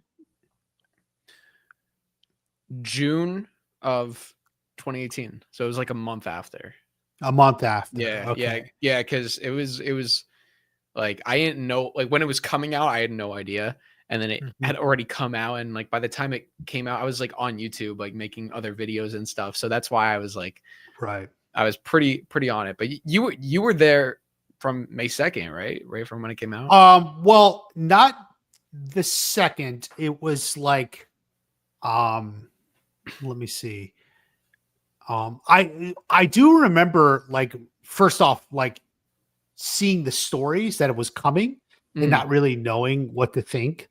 Like, and then, but I remember seeing before it was out the original teaser trailer, which I still think is really good. Yeah. That original teaser trailer, because it was like I was very skeptical, but that teaser trailer, it ended with Daniel like this isn't what he's well shit. What's this isn't over, or this isn't over. Yeah, like you and I this isn't over, or something like that. This isn't over. And he like steps up and it goes, duh. Like, and it's like it was like a really good teaser trailer. Like I think at least that's what got me interested. Cause like I'm kind of skeptical of stuff, and I've only become more so, but I was always like, if you got something good, the trailer's gonna have something. And like I can tell when trailers are just like fast edits, like making stuff seem exciting, but it's really not. Like I can tell that. I think I'm pretty good at looking through that. But like that trailer, it was like it connected to me, and I'm like, there's something there. And so like I kind of kept it on my radar as it was coming up. And how like right as the show's about to come out, all the like articles start getting released and stuff, and seeing that, and I was like, so I read some of those. It was on my mind. I think it dropped on a Wednesday. I'm almost certain, because that's when YouTube dropped. I think I watched it that Friday. Like, so basically so I was like Friday, because I was working, and I was like off work kind of late. My girlfriend texts like, what are you doing? And I was like, I think I'm gonna watch that new Karate Kid show called Cobra Kai. And she's like, oh goodness, or something. It was like, but and I watched it, and like I went, 2 episodes. It's like, well, do I want to sign up for the premium or well, it was YouTube Red at the time. And I was like, I went ahead and do it, free month. And I watched 4, and I knew I had to like work early the next day. So I went to bed. And then when I got off work the next day, I'm like, I'm really enjoying this. Maybe I'll just try to watch 1 episode a day, like to let it spread out. And I ended up finishing this first season, that night. And then I was like off the next day, which would have been like Sunday. And I rewatched the whole season again. Wow. Wow. Yeah. Oh my goodness. That's awesome. So yeah, that was my intro. Definitely. Yeah. So I was there, just within a couple days. But I think that. Yeah. No, you were there, man. You were there. Yeah. Watch Party didn't exist yet. The YouTube channel. But I was there just as a fan, Same with me. I started my channel after season 2, but I had I have so many memories of enjoying the show, and like even like making like random like videos and sketches. I think you even saw a video that I did reacting to the season 2 trailer on my like other old On YouTube your channel. You remember? Yeah. Yeah, you remember I that? think I did. Yeah, I did. Like, Yeah. because you watched it in school, right? And then you rewatched it at home for the video. And Yes. you recreated your like reaction. Oh, they're fighting. I remember. Dude, I'm glad you remember it. I don't even remember, but yeah, I watched it. Yeah, I watched it in school, and then I think I did a video on it afterwards, which like I hadn't done any Cobra Kai. I don't know. It was like that. So technically, that was the first Cobra Kai video, but I don't think it's up anymore. I think it's like privated somewhere on the YouTube space. I'll have to find that though. That was a fun one. Let me look back. Melissa asks, did you get good conversations with Mary, Ralph, William, Sholo, Tanner, etc. that'll be featured in the film? By conversations, like we were able to interview Mary and Tanner. We haven't interviewed Ralph, Billy, or Sholo, which we would try to do that. But yeah, we have some good stuff with both Mary and Tanner. And yeah, so obvious, of course, to have those other three would be incredible. And that's the goal. So that's what we're gonna try to do. So. Yeah, it's a work in progress. It's a work in progress. Yeah, absolutely. Cobra Kai rapper from the 2000s is a loyal Watch Party fan. He always I usually drop some beats when he comes in, but we haven't done it yet. But he's asking, okay, are you going to post it on YouTube when it's finished? What any ideas of distribution, release, or anything? Yeah, that's another great question. So, the trailers have been posted on our Kai Hard's Instagram. I put it on my YouTube channel. And yeah, this has been a common question. Like, is it going to be on YouTube, whatever? The goal is to get it onto like an actual streaming service. So we don't know where, we don't know what, but it won't be on my channel. I will probably make a video saying, hey, go watch it on this platform, and it'll actually be on something like really legitimate. We don't know what yet. That's a whole nother thing. Thank God for Kayvon, because he's done this before with his different films. So depending on who wants to get this film and who wants to have it, I mean that's a whole nother department that we're yet to get to. But yeah, have there been any discussions yet, or just it's too far off? Has anyone expressed interest, or a little too far off? Too far off. Yeah, okay. Yeah. I think once we get to the editing, I think like come this summer, that's when like a lot of those things I think will start to play out, and we'll really start to feel it out. Yeah, because I mean you can get it like to rent on a lot of platforms. Like that was what More Than Miyagi was, right? Yeah.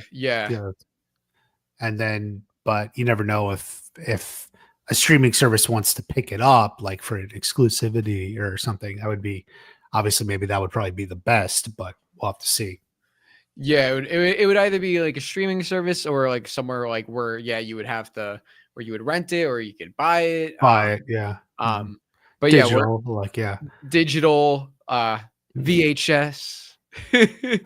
We'll see. We're not there just yet. So okay. So come check back in Cobra Kai rapper from the 2000s. Maybe in the fall we'll check back in on that. Yeah. It was I don't give a shit.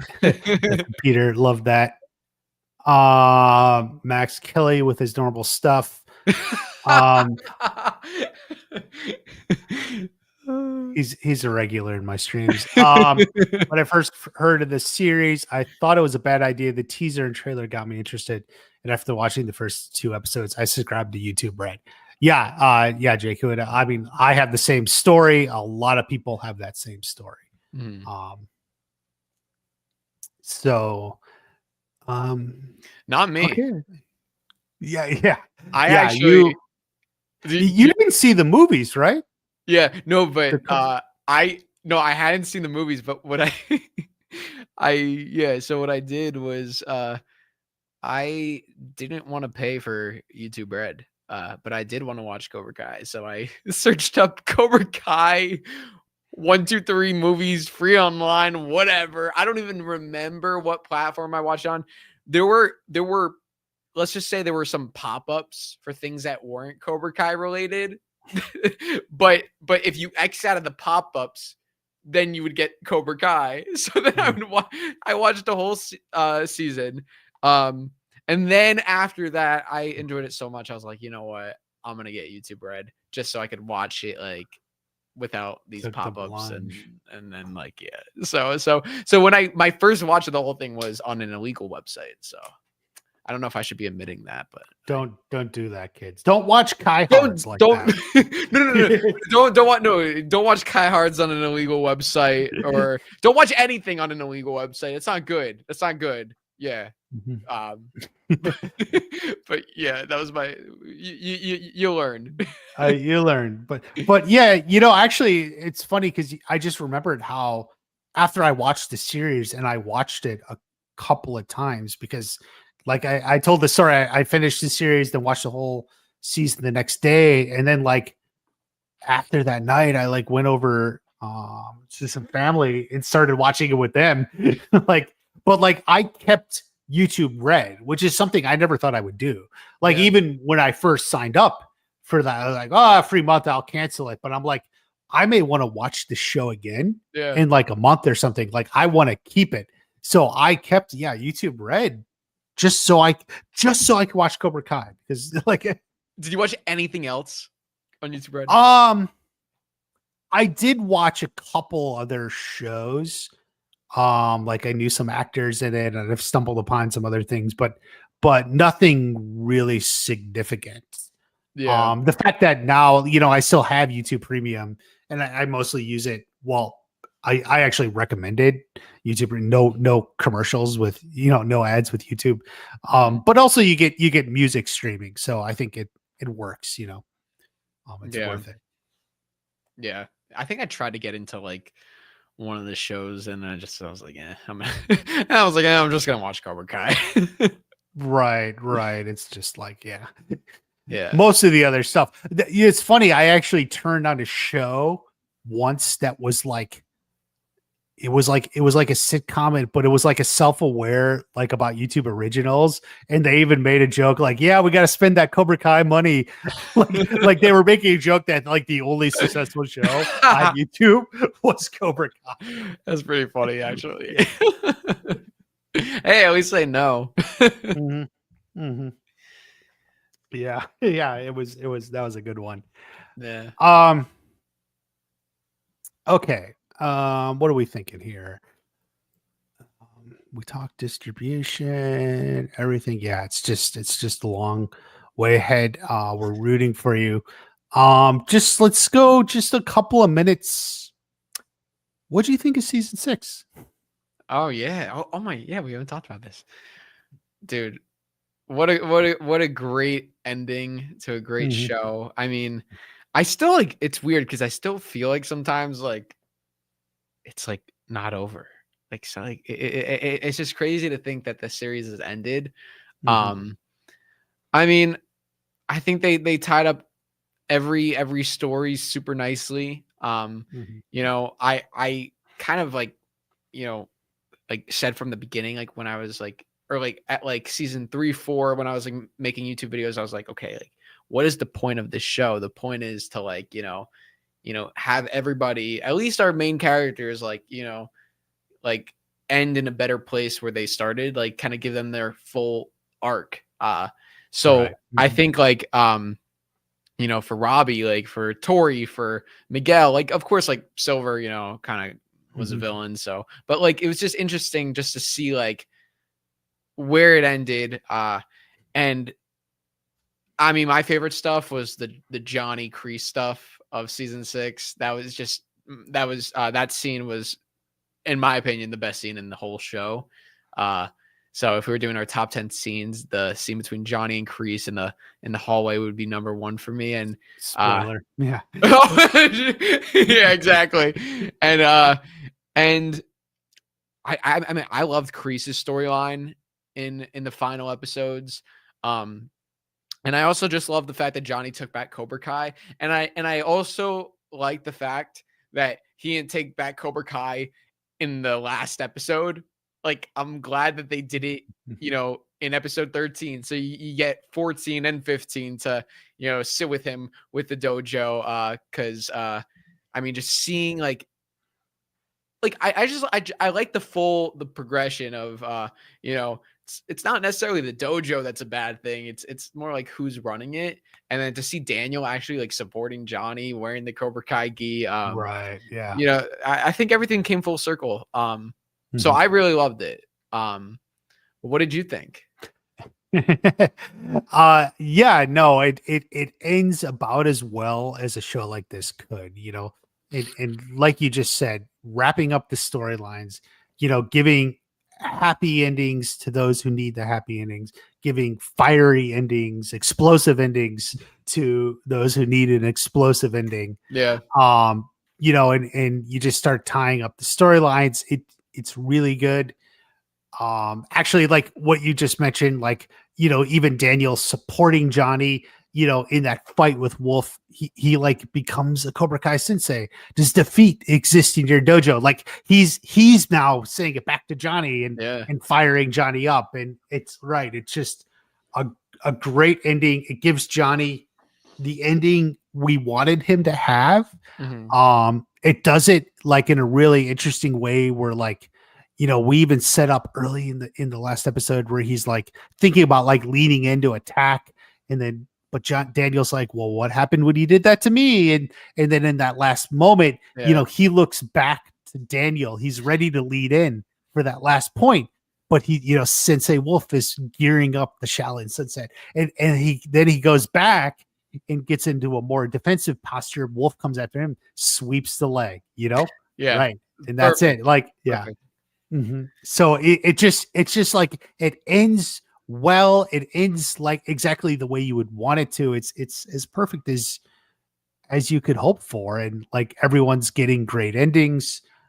Tori, Miguel, Sam, Robbie, Dimitri, Hawk, like they all just have these great endings, and we line it up. Like I feel like the season as a whole, I do feel like it started slow. Like the first 2 episodes, it took a little while to get going, but ultimately, once the show is going and we're at the Sekai High and stuff is wild and amazing fights, and then the last 5 episodes, it just ends. It's like we were saying at the beginning. How come no one else wants to do this? Like, how come no one else wants to do like what they just did? Because it's about as good as you could be. It makes our investment as fans worth it. Yeah. And I think 100%. that's what you can say. You didn't subvert expectations or anything. It was just, we've been here because we wanted to see Johnny come up on top. We wanted to see, Tori get her life together and get that win. We wanted to see, Sam find her balance and, find that, and Miguel to finally triumph. We wanted to see all that, Johnny and Robbie as a father and son, Johnny, and it's something we were just talking about in the pod last night for episode 12. It's like, so we were just talking about Johnny getting that win he always needed, but he also got his home life back together, right? He made good with Robbie. He cleaned up a little for Carmen. He's got a new baby. They got married. The stuff with Bobby, it's such a feel-good scene, that wedding, the marriage at the hospital, and then the birth of the baby, such feel-good stuff, and it's exactly what we want from Johnny, what we want from the show. Yeah. And you're right, just because it doesn't like subvert expectations, and it's not like, they kill the baby, or they like Johnny loses the tournament or whatever. That was so dark. I don't know why I just said that. I take that back. But like Johnny loses the tournament or whatever. Like, it's like they do, they give the fans what they want, but it's just a matter of like how they do it. So it's like that's like it's like the Johnny will get his happy ending, but like how, like where? Yeah, but he's got to earn it. It doesn't come easy. Exactly. You know? He doesn't. It's a really hard fight, a long way. We get the You're the Best Around training montage, such a homage to Rocky and everything. You know, it earns it, and it's just that's what makes it worth it. It was, you know, they were laying the legwork the whole way and made that whole, you know, whole process, the whole journey. Yeah, and no, and it from Karate Kid, especially to the finale, it's a great like end, like with the tournament with Johnny and like that final move. It just ties back to the end of the first Karate Kid film.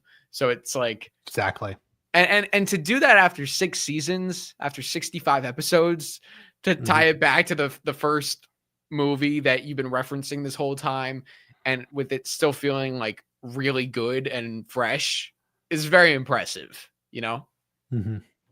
Yeah. I mean, and it's just good. You can't do it better. I mean, I don't know. Sometimes you just don't know what else to say. Like, it's just like, that was it, you know? Yeah. Agreed. Where do you think? Any other final thoughts just about the show, the documentary, the YouTube channel, you know? Yeah, I mean, yeah, the documentary is the big thing right now that we're working on. New Jersey Cobra Kai convention coming up at the end of May. I'm going to be at that, and I hope to see you guys there. If anybody's going, like, please, you know, say hi. I'll be there, and I'm actually going to be hosting a trivia panel at the convention. So I'm very excited about that with the fans. So that'll be really cool. And yeah, no, I love that we're still here talking about the show, even though it's done. Oh, what are your thoughts on Legends? Oh, I know that's like a whole nother thing, but no, it's a good question. It's a good question. Because that is coming out in like less than a month. I've never been a fan of the idea. Like, I feel like, you know, Hollywood has a corporate side, right? And, you know, and the corporate side will always battle like the artistic side. And I think, you know, and I think it's pretty obvious what happened is, you know, for those who don't know, like Sony Pictures has two divisions that really just operate independently. You know, it's all Sony, but they, you know, Sony Pictures Television and just like Sony Pictures or Sony Pictures Film, which is like the feature side, right? They essentially operate independently, right? So obviously John Josh and Hayden Counterbalance has been working with Sony Pictures Television, developing Cobra Kai, reinvigorating the Miyagi-verse and everything. And I think it was very obvious at some point, like 5 years ago or so, the CEO of Sony Pictures Film, the feature side, like had this idea of let's use our existing properties to make movies, you know, with like built-in fan bases, right? And they went hard on the Spider-Man stuff, right? There was Morbius, there was the Madam Web, you know, the Venom movies, which were a little bit more specific, but I mean, there were a lot of flops, right? Because they were just going hard. And then in with that also came about the idea of some new Karate Kid movie that was somehow attached. And it struck me from the beginning as like a CEO seeing there's life in this property that they own the rights to and saying, hey, let's make a movie with this. Because we have a built-in fan audience and I can make my bonus, basically. You know, and looking at other stuff from Sony, that's kind of the impression I got. In fact, one of the things I want to know is what is literally the origin of this movie. Did a writer come in and pitch it? Did a studio executive say, let's just make a movie? Come in and give me your ideas. Like, what is literally the impetus for this film? Because I think it's just I look the guy's name up because he's been the head of Sony Pictures for a while, like 10 years or something. But I think it's just, the executive said, I want a Karate Kid movie, let's hear some writers, take on it. And ultimately it is here. So I don't really like that. It doesn't feel artistic. I feel like they're just sort of stepping in on everything John, Josh, and Hayden had done. For example, for years, John, Josh, and Hayden had always said, oh no, the 2010 Karate Kid is a separate universe. What we're doing, this is sort of the canon. Jackie Chan exists in Cobra Kai. They talk about it. But then, they can't control when the CEO over at the feature side wants to make a movie. And they're just kind of like, now this is what it is because I said so. And that's the situation. And I don't really like that. I'm not really eager to see the movie. The fact that Ralph signed on to it is like fine if that's what he wants to do. He's a professional actor, but it doesn't like bring me out. Like, I'm not like, no, now I got to see it. You don't see me posting about it with exclamation points and such. So yeah, that's a long way of saying I'm skeptical. I don't know if I'll watch it. Actually, Fiance Party just told me the other day, she's like, I think you should watch it. Like, you might as well watch it and review it. If you don't like it, just say I didn't like it, So yeah, I think you should watch it definitely. Like, and then because either way, it'll be fun to review. It'll be coming out like right around my honeymoon. I know, but I may have like a week. Maybe I will. So maybe I will. I guess that's 2 votes to watch it. One from my fiance and one from you. So and from the chat, vote for watch party. Chat, yeah. Should he watch it? What do you think on it there?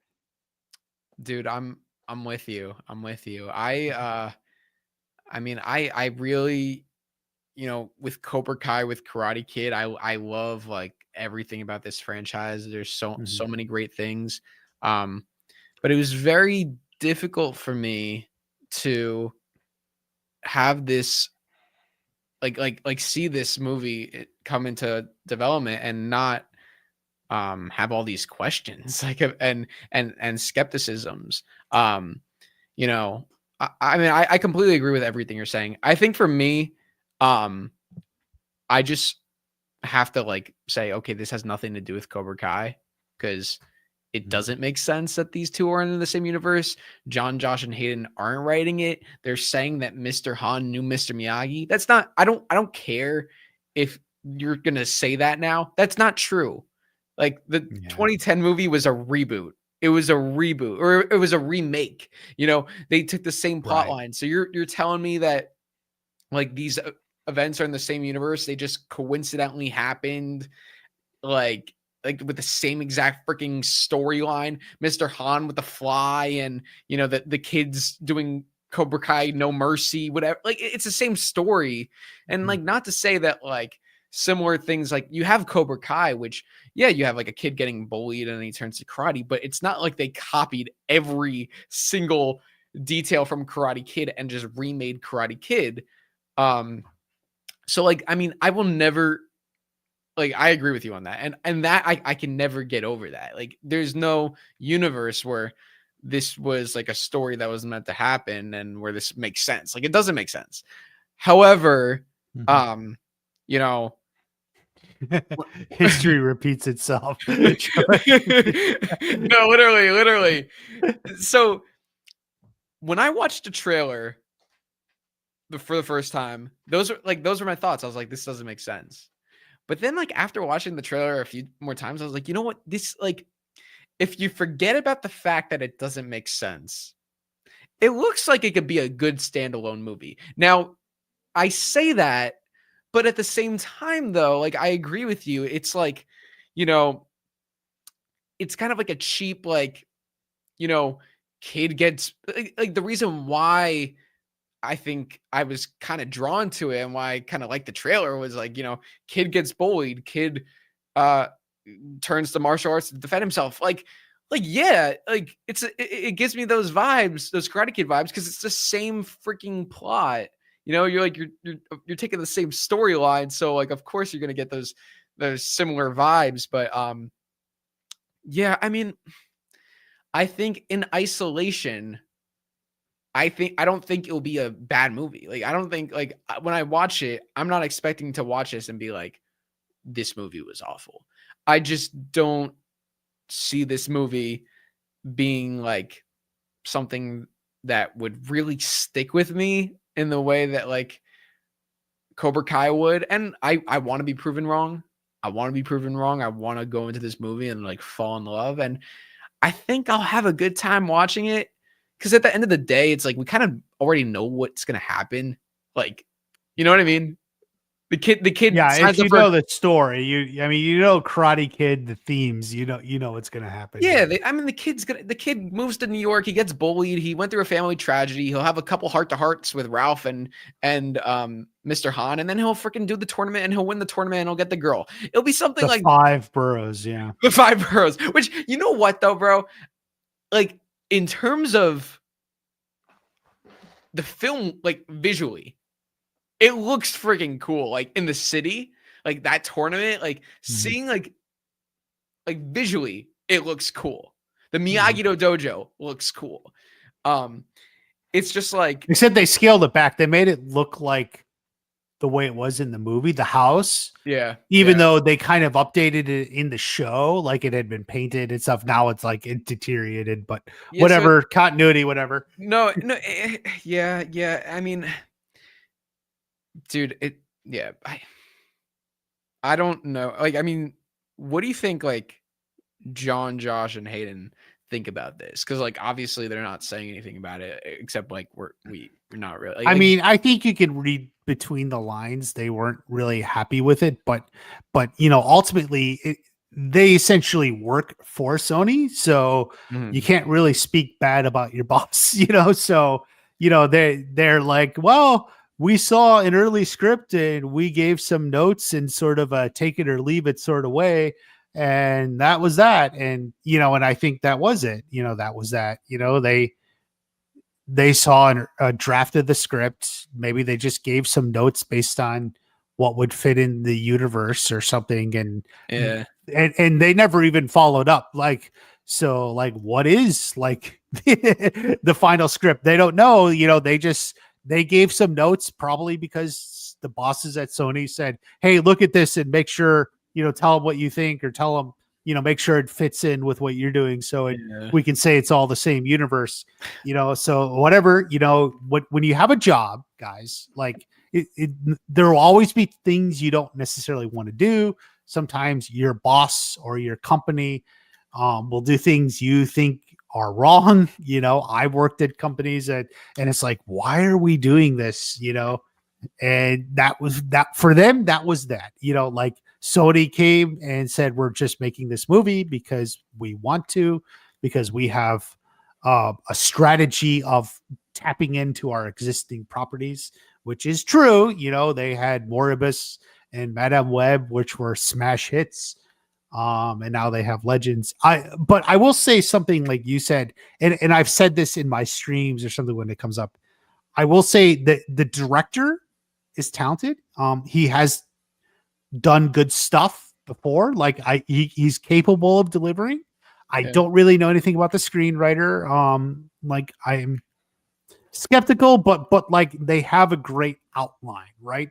Essentially the original outline Robert Mark Kamen wrote is a very successful outline. So, they stick to that. It can work. So yes, there is potential. There is potential. That's me being generous, and being fair. That there are talented people involved. So so it could work. Yeah. I think it'll be like it'll be a good movie if you just don't really, if you just turn your brain off. which is like, you know, if I was like there and I had any say like in Sony or whatever, I would have said, why are you like this movie doesn't need to be made. There's no point in this. If you want to do a Karate Kid movie, either I don't like do a sequel to the freaking Jackie Chan one, or do a sequel to Karate Kid 4, or make a Karate Kid 5. I don't know, but you could call this a soft sequel almost, because you know it brings back Mr. Han. It's like Mr. Han. Presumably, it's starting in China, and Mr. Han is now sensei or whatever, teaching. Yeah. And then it's like, I don't know if you were getting these comments, but like the fact that like, oh wait, on a different note, wait, because this is more important. I think what really showed me that like, okay, this is just like, we don't actually care about the story. We just want to put out this Karate Kid movie. The fact that they were going to release this thing in December was bizarre. They were planning on releasing this movie in December of 2025 while Cobra Kai season 6 was still coming out, which basically said like, we don't really care. Like, and I found that mind-boggling to me that they would do that, because the movie was supposed to take place after the events of Cobra Kai, but you're going to put the movie while Cobra Kai is still going on, take away from Cobra Kai. Like, they ultimately didn't do it, but the fact that they they put a date on the calendar because they're like, we want to get this thing out. They literally, I think it's more business. I never believed that it was going to come out in December, actually. Really? Despite not being a fan. Well, first off, the logistics of them filming it seemed like it was going to be a tight fit. Yeah. They were shooting it like last year as they were shooting season 6 too. Like, plus, I think like there's like weird business things where like as a big publicly traded company, you have to like project certain things and have like a schedule, and that's why stuff like this happens, because they have to like they have to have something on their schedule. Gotcha. So let's put it on the schedule, even if they know it's probably not going to happen. It's kind of like the same reason why Disney and Lucasfilm, like they're always announcing new Star Wars movies and new Star Wars projects. Like, how many movies have been announced that have gone nowhere? There's been so many trilogies and movies and such. Because like there's like this thing. So like the way the business works is you have to like project your earnings into the future for the next year or 2 years. And in order to like legally, like it's a legal thing, in order to legally say like we're going to make $1 billion or 100 million, in order to legally do that, you have to then have like a movie. See, we're releasing this movie in December and it's going to make us $100 million. And so now legally you can say to the shareholders, to the stock market, we're going to make $100 million. Right. So like it's like this weird, like legal thing, which is always the push and pull between like the business side and the art side. So, but they are allowed to say, this movie's coming out and it's going to make us 100 million and we're putting that in our projection, and then later saying, oh, sorry, we have to change it, the movie's not ready, so it's good for the company if we put it off. That's kind of like a weird like way the business works, but it's real, and that's why Star Wars has so many announced trilogies and movies and whatever the hell that ultimately go nowhere because they have to just like announce stuff and put it on the schedule with a release date so they can like legally claim they're going to make this money. Yeah. I did not know that, so you learn something new every day. I appreciate. I know, and it's not even worth knowing. It's just no, but that makes sense. Like, yeah, I guess I didn't know that, so I thought like they actually were trying to release it in December. I was like, this is all. I mean, like officially, like they probably were, but I suspect in the back of their heads, like they always knew it could get pushed back, like, because I even knew just a year ago, the timetable seemed really pushing it. Yeah. Yeah, they hadn't even casted the main kid. I know. Right. The Karate Kid. Yeah. Oh god. If you remember, it was just over a month ago now. The trailer came out on April 1st, and I did a live stream reaction to it. It was kind of a popular one when I reacted to the trailer because, well, it was April Fool's Day. So wait. It was. Oh yeah, the trailer came out on April 1st. Right. So I did a stream that night reacting to the trailer. But it was kind of an April Fool's joke. Wait, how was it an April Fool's? Oh, because the movie's just a joke. Well, let's just say I reacted in a way that I don't actually feel. Oh. So the whole stream was kind of a big April Fool's joke. Now I can picture it. Okay. I got it. Okay. Wait, it was a live stream. Yeah, I did. I was live. I go live every Monday, and I think it was a Monday. So, and the whole thing was let's say maybe the opposite of. Yeah, pretty much. That's brilliant. That's brilliant. And how long were you live for? About an hour. Wow. So you kept it up for the whole hour? I know. Yeah, there's some comments. If you look at the comments, I can't believe you kept this up. Oh my god, that's great. That is great. Yeah, I just love the fact that they're contradicting. I love the fact that they went back to the old Karate Kid house, even though it doesn't make sense because of Cobra Kai. Yeah. I totally love that. I totally think Sony has a great story to tell, and that's why they're doing this. And yeah. Something like that. Well, maybe. I guess we'll see. We'll see. Maybe I will see it. People give marriage advice. I always say, do what your wife says. And now she's saying, see Karate Kid Legends. So what am I going to do? Well, now you have to. Yeah, I guess we'll have to. That Jesus Christ, this may be the first movie we'll see as a married couple. Dude, your honeymoon is now turning into possibly a Cobra Kai getaway, Karate Kid Legends watching. Yeah, it's gonna be full of Cobra Kai Karate Kid. I know. I don't know if she knew what she was marrying into. I know. Yeah. Oh my goodness. Oh, that's good. Getting married to a Kai Hard. She is. I'll tell her you said that. Trying to get it going. Trying to get it to stick. Yeah. Oh my god. All right. All right. Any final pitches? Your Indiegogo closed? Is it done? It is done. We're looking into some other things, but for now, if you want to support, just spreading the word would be super helpful to anybody out there. So there you go, guys. Spread the word. Yeah.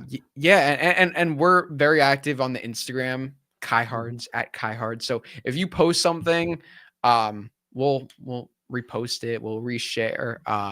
And yeah, just like, if you guys have any questions with it, also you could, hit us up in the comments and, DMs or if you are like a diehard fan, if you maybe have like a collection, or if you're throwing a birthday party, like if you have anything going on that would you think would be like really cool for the documentary, like please let us know. We're we're open to anything. And yeah, so that's how people can support. But yeah. I'm not having a Karate Kid wedding or Cobra Kai wedding, but it is like some parts will be counterbalance adjacent. I guess you'll have to saying to Peter on the podcast. So we'll see. Wait, what do you mean counterbalance adjacent? Like, well, at the reception there's some music choices. So oh my god. That is awesome. Walking down the aisle and Quivers playing.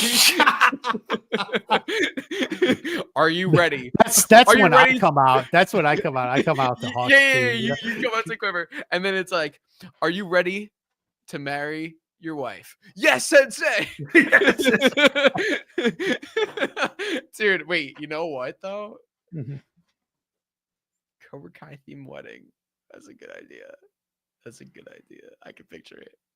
Man, if only if only like well, like instead of a black tux, you wear a black gi. She's got the white gi, you know. I mean, it could work, you know. Yeah, and then like I'm trying to think like the vows. What could the vows be? Like something karate, Cobra Kai. I don't know. You promise to have balance and show no mercy. Yes, sensei. Or yeah, instead of saying I do, you say yes, sensei. Yes, sensei. Dude, oh my god. Yeah. Wait, okay, so you would walk down to Quiver and what would Miss Watch Party Beyonce watch party? What would she Beyonce walk down party. Yeah, she I'm trying to think something Okinawa. Her favorite characters were Chosen, Stingray, like so yeah, I'm thinking like she would prefer to be low key. So like what would be like a low key song? Well, the Chosen theme is like the Return to Okinawa, like da da na na na na na na. Yeah, something like that, or even one of the original Conti score. Maybe from like you know what would be a good one? The one I'm obsessed with, the one from the next Karate Kid. It's the Daniel's Moment of Truth theme. It's like da da da da da da da da. But in Karate Kid 4, Conti does a version of it where it's like really slow and like just beautiful. That would be a good one. So yeah. Listen, you better give me credit if you end up walking down the aisle with the Quiver. Oh my goodness. That was great. All right. Thank you, Drew. So you guys heard, if you want to support Kai Hards right now, the Indiegogo is done, but just spreading the word, spreading the message. Come say hi if you see them at the convention. They'll be out there this summer. They're going to be around, guys. Drew, maybe we'll have you back when the movie releases, before or after. We'll have you back. Maybe we'll do a discussion. I don't know about Karate Kid Legends, but I will watch Kai Hard. Thanks, man. No, if you do watch Karate Kid Legends, that would also be a fun one to talk about. Okay. You know what? I probably will. Maybe I'll even bring you back with Wife Party. I don't know. We'll see. Okay. Yeah, we'll see. But yeah, so that's okay then. So maybe because we're gonna have like a week, because we have like a mini honeymoon, then a bigger honeymoon, and we have like a week in between. So maybe we'll do something like the first week of June or something. So we'll see. So like a month from now. Yeah. I know we're gonna be filming. Even like there's stuff we have planned for the documentary that we're filming in the beginning of June as well. So even after New Jersey Con, we're filming some stuff in New Jersey. But we'll make it work whenever. We'll make it work. If I have to schedule a stream 3 months out, again, I'll do it again. Hopefully not that far out. But yeah, you know what? Maybe I'll just like, while we're filming the documentary, I'll go off to the side and I'll just like hop on the live. Do it. Yeah. So we'll make it happen, but that would be a fun one. But I appreciate you for having me on. Thank you so much for having me on, and for like, you know, helping to spread the word about the documentary, and for everyone else for being here. Like it really means a lot. And and congratulations again, you know, to you and Wife Party, and that's wife. I know it abbreviates to WP too. So who's who then? I was gonna say, like, when you were saying Wife Party, I was looking at your thing. Like, we gotta maybe, like, I don't know, maybe a different color would pink. Yeah. I was doing some pink with some stuff, you know. yeah, but that'll be fun. But no, congratulations. That's amazing. Thank you. That's it's a lot. You know, you and I have come a long way in different ways. We started at different spots. I mean, you were still in high school, but we're both here now. You just finished college. You're moving, making your documentary. Definitely, it's that's what Cobra Kai did. You've started this, and you're just in such a different life spot that you didn't imagine. I didn't imagine I would be here. Let me tell you that much. Yeah, and I'm sure you didn't imagine you would be doing what you're doing right now. Yeah, it is pretty crazy to think like we started this and now I'm graduating college. You're getting married. Like, oh my goodness. Oh my goodness. Oh my goodness. Yeah, I know. And then the next time we do it, like we'll I mean, who knows where we'll be in like 5 years down the line when we're talking. Yeah, I know. When we're still talking Cobra Kai, like, like I don't even know. Oh, that's what the last thing I want to, the spinoffs. What do you want for a spinoff? Oh, because a spinoff is coming. Yeah. I would really love them to explore the past and go into the Miyagi backstory, because they've said that, like, they were like, playing around with those ideas. And I just feel like that would be something really cool. And I feel like you could get an original story there. As much as I love Miguel and Sam, I don't know if, like, I think we saw that story. I don't know if a spinoff really, at this moment, there's much to tell with that. I want to see like a young Miyagi. So whatever version that is, I feel like that would be really, really cool. Yeah, I agree. I've been all in on a Miyagi spinoff for a long time, and basically Hayden kind of even confirmed that, like, he was in the chat in one of my streams when I was talking about the Miyagi boxers, and he's like, oh yeah, we put this in there to set up the spinoff. So like, I mean, it's pretty much confirmed. When it happens, we don't know. But I'm hoping sooner rather than later, but we'll see. Yeah. And as Peter said, he had 2 kids Wow. during the run. That's so amazing. That is we'll see. incredible. 2 kids, you're getting married, I'm graduating.